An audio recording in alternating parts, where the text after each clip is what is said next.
Baik, kita langsung saja lanjut ke informasi berikutnya, Ustadz.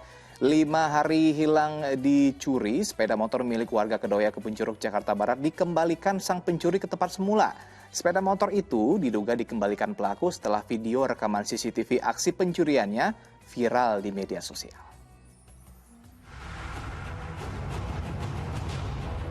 Rekaman CCTV ini memperlihatkan aksi pencurian sepeda motor oleh dua pria di permukiman kawasan Kedoya Utara, Kebonjeruk, Jakarta Barat saat dini hari. Tak butuh waktu lama, pencuri berhasil membawa kabur motor yang diincarnya. Melalui rekaman CCTV inilah, kasus pencurian sepeda motor akhirnya diketahui masyarakat luas usai diunggah di media sosial. Hingga hal yang mengejutkan terjadi. Beberapa hari usai pencurian, motor tersebut tiba-tiba muncul dan terparkir di tempatnya semula. Diduga dikembalikan oleh sang pencuri. Udah malam jam 10-an saya suruh mindahin di sini, anak saya nggak dipindahin. Jadi jam 2-an dah diambil sama maling. Terus kan dipiralin tuh sama orang-orang. Jadi masuk IG, Facebook, sosmed kan. Akhirnya di motor tiba-tiba dipulangin tuh, ditaruh depan warung depan. Kondisi motor mengalami rusak pada bagian kunci kontak dan tak lagi memiliki plat. Kasus pencurian motor bukan pertama kalinya dialami korban. Ia mengaku ini adalah kali ketiga ia kehilangan motor. Meski demikian, korban bersyukur motor miliknya yang terakhir kali dicuri akhirnya telah kembali.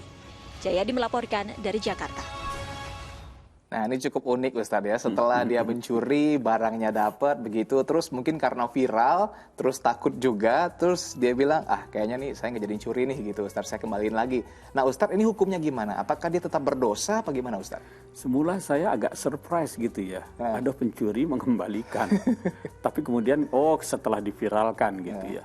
Semula surprise saya itu, berarti mungkin dalam 5 hari ini terjadi pergolakan dalam batinnya. Betul. Kemudian mengembalikan. Ternyata mengembalikannya karena diviralkan begitu ya.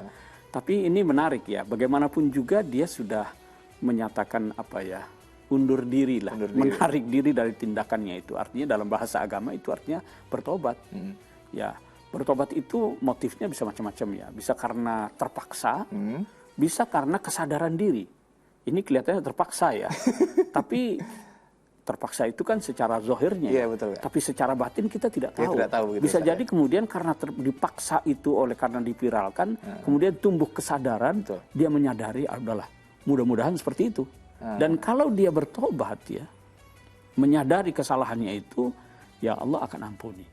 Ya intinya dosa yang dia buat tadi itu sudah dihapuskan oleh Allah begitu, Ustaz. Tapi ada yang terkait dengan hak yang belum dia tunaikan itu. Itu kan tadi motornya rusak gitu ya. Oh iya benar, rusak. Lalu kemudian ada yang hilang. Ada yang hilang, itu betul. harus diselesaikan dulu. Oke. Jadi tidak cukup dengan hanya menyelesaikan hak dia dengan Allah dengan bertobat, tapi juga hak yang terkait dengan manusia harus dipenuhi juga. Dia perbaiki itu motor yang dia rusak itu.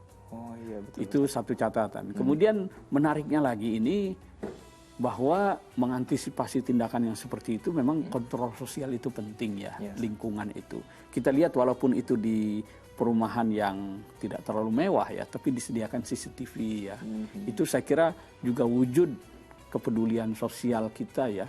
Memang di saat-saat seperti ini memang perlu ya kontrol sosial, kesetiakawanan antar tetangga itu perlu kita bangun ya, supaya kita bisa saling melindungi. Betul, ini salah satu ikhtiar juga mungkin dari para masyarakat untuk menghindari hal-hal seperti ini, Ustadz ya. Betul. Nah, Ustadz berbicara soal tobat nih, Ustadz ya.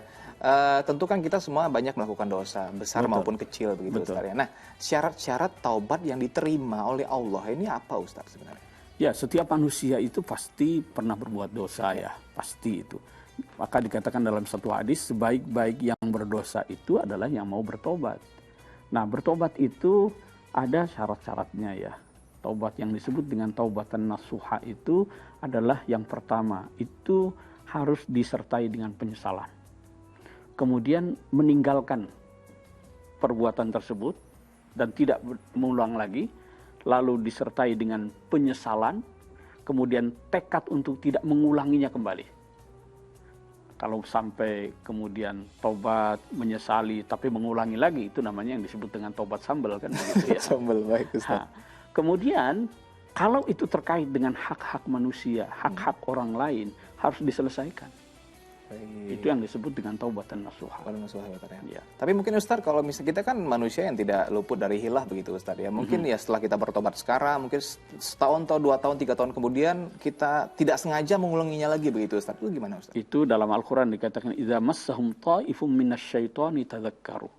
Jadi manusia itu kan tidak akan pernah lepas ya dari godaan setan, sehingga kemudian kembali mengulangi perbuatan yang dulu pernah kita tinggalkan, kita bertobat darinya. Itu wajar, manusiawi. Tapi yang terpenting adalah bagaimana ketika kita kembali kepada kemaksiatan itu, kita langsung ingat kepada Allah Subhanahu wa taala, kita langsung beristighfar, bertobat. Intinya pengampunan dari Allah itu sungguh luas begitu Ustaz ya. Jadi jangan takut, pasti kita akan diampuni dosanya asal kita tidak mengulanginya lagi begitu Ustaz ya.